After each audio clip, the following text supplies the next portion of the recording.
Jean, à toi. À moi. Merci Daniel. Alors moi, je ne vais pas être trop long parce que la multiplication des discours peut vous sembler lourde et c'est bien d'avoir effectivement de l'interactivité. Il y a quelque chose dont je voulais parler au niveau politique. Je pense que nous subissons une dérive du Conseil national sortant et de plusieurs équipes précédentes. C'est la professionnalisation et le côté marketing politique, le côté professionnel de la politique qui, à mon avis, est un non-sens à Monaco, où le Conseil national doit être l'expression de la communauté des Monégasques et être en prise directe avec la population et les besoins, les envies, les propositions de loi et faire bouger un gouvernement qui n'est pas responsable devant notre Parlement, mais qui est à notre écoute. Et il faut le faire entendre. Mais il faut sortir d'une professionnalisation de la politique qui est une mauvaise tendance depuis quelques législatures à Monaco. Ça, c'était un préalable.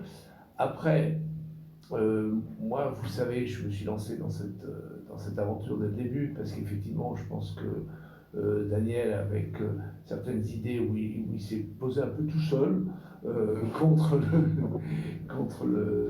son parti dans lequel il était élu, etc., a montré une indépendance d'esprit, une ouverture et un recul par rapport aux éléments qui sont souvent trop peu amenés sur la place publique à Monaco. On a tendance souvent à avoir une population qui ne pense plus que logement, avancement, emploi, et qui attend des conseils nationaux un travail d'assistance sociale. À mon avis, c'est pas leur boulot, c'est pas pour ça qu'on est élus. Et c'est une dérive aussi contre laquelle il faut que nous luttions. On a des moyens pour lutter contre ça, on vous en parlera. Alors après, dans le tour de piste que nous a fixé Daniel pour qu'on se présente un peu tous, il m'a demandé de parler des aspects solidarité. Effectivement, étant handicapé moi-même, mais surtout ayant un fils handicapé pour lequel j'organise chaque année la manifestation de l'Arche du Cœur, parce que j'ai créé, il y a 12 ans maintenant, un établissement pour handicapés mentaux adultes qui n'existait pas à Monaco, pour lesquels la MAPI, qui avait beaucoup d'argent, malheureusement n'avait pas les moyens pratiques et nous a regardé avec envie faire quelque chose à Grasse. Mais on ne pouvait pas le faire plus près, mais là-bas, ils sont très heureux. Certains d'entre vous ont déjà répercuté cette action. On a eu quelques reportages sur Monaco Info, mais il faut plus en parler et il faut soutenir cette action. C'est important pour des personnes une catégorie de population qui souvent a été mise de côté et qui doit être incluse dans la société. Il faut leur offrir cette possibilité d'avoir un lieu de vie, un vrai lieu de vie. D'ailleurs, on organise, c'est une coïncidence qui n'a pas été voulue, mais on organise notre gala annuel le 4 février. Donc, madame, messieurs les journalistes, si vous avez, j'ai des flyers avec la manifestation.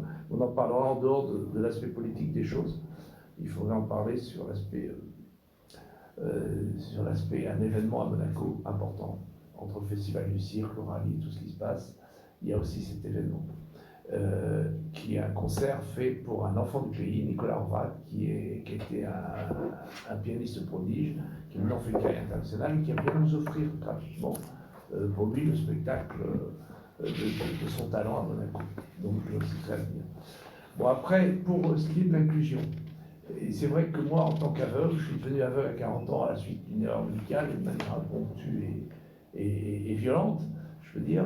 J'ai subi tout ce que pouvait représenter le handicap dans notre société. J'avais expérimenté avec mon fils, et paradoxalement, dans la même famille, on a deux handicaps qui n'ont rien à voir l'un avec l'autre, et qui nous sont tombés dessus.